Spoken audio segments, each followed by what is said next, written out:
उन नमाजियों के लिए हलाकत है जो नमाजों के वक्त से बेखबर रहते हैं और नमाजों के औकात का ख्याल नहीं रखते, नमाज के अंदर रहते हुए नमाज में नहीं होते, और तीसरा वो जो मुनाजात रब्बुल आलमीन के हुजूर पेश कर रहे हैं वो उससे बिल्कुल बेखबर होते हैं कि हम कह क्या रहे हैं। तोते की तरह रटी रटाई बातें होती हैं। और जानबूझकर एक वक्त की नमाज छोड़ने का कितना गुनाह है दोस्तों। असर की नमाज छोड़ देते हैं, ईशा की नमाज छोड़ देते हैं, अजी पूरे पूरे दिन की नमाज छोड़ देते हैं। आइए मुफ्ती साहब क्या कह रहे हैं, नमाज छोड़ने वालों को कितनी तगड़ी नसीहत कर रहे हैं, कितना गुनाह मिलता है एक वक्त की नमाज छोड़ने में। आइए देखते हैं दोस्तों पूरा वीडियो। इसका जवाब भी अल्लाह रब्बुल आलमीन ने खुद दिया, फ़वैलुल लिल मुसल्लीन अल्लज़ीना हुम अन सलातिहिम साहून, जो अपनी नमाजों से गाफिल रहते हैं।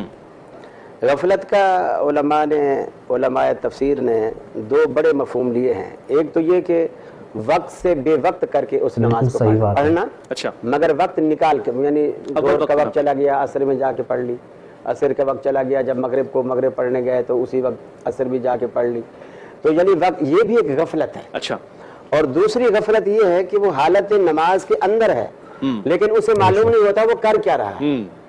नमाज के अंदर होते हुए भी दुकान में होता है, नमाज के अंदर होते हुए भी घर में होता है, ऐसा ही है। नमाज यानी बहुत सारी चीजें हमें याद ही, भूली बसरी चीजें याद ही नमाज के अंदर आती है। हाँ बिल्कुल ऐसा ही है, बिल्कुल। अब याद नहीं आ रही थी, नमाज पढ़ने खड़े होंगे वो याद आ जाएगी, अब ज़हन उसी तरफ लग जाएगा।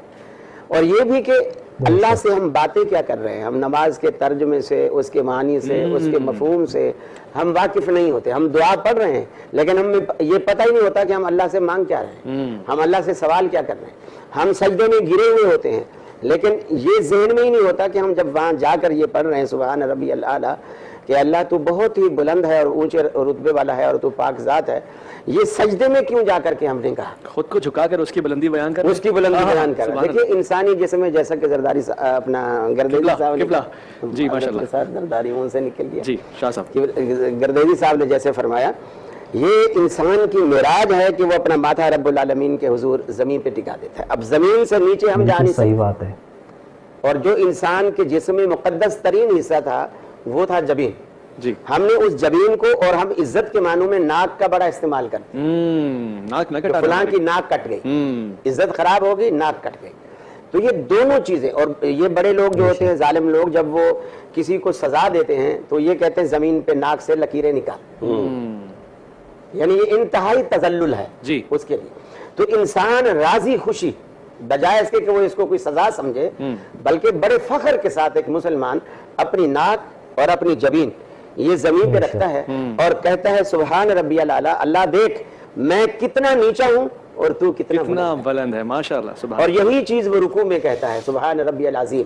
जब वो झुक जाता है, ये झुकना भी एक कमजोरी है और अल्लाह हर कमजोरी से पाक है, बेशक ऐसा ही है। जब वो झुकता है तो अल्लाह की तस्बीह बयान करते हुए कहता है सुभान रब्बियल अज़ीम, अल्लाह मैं तो झुक गया, तू हर पस्ती से पाक है, तू अजमत वाला है, रिफत और बुलंदी तेरे लिए है, रिफत और बुलंदी तेरे लिए। माशाअल्लाह। तो ये अल्लाह रब्बुल आलमीन के हुजूर जब वो असल जो, तो दोस्तों देखा एक वक्त की नमाज छोड़ने का कितना गुनाह है। तो दोस्तों अगर वीडियो अगर अच्छी लगे तो हमारे चैनल को सब्सक्राइब और इस वीडियो को एक लाइक जरूर करके जाना और नमाज की पाबंदी जरूर करना। आप देख रहे हैं हमारा चैनल सुन्नी मसलक।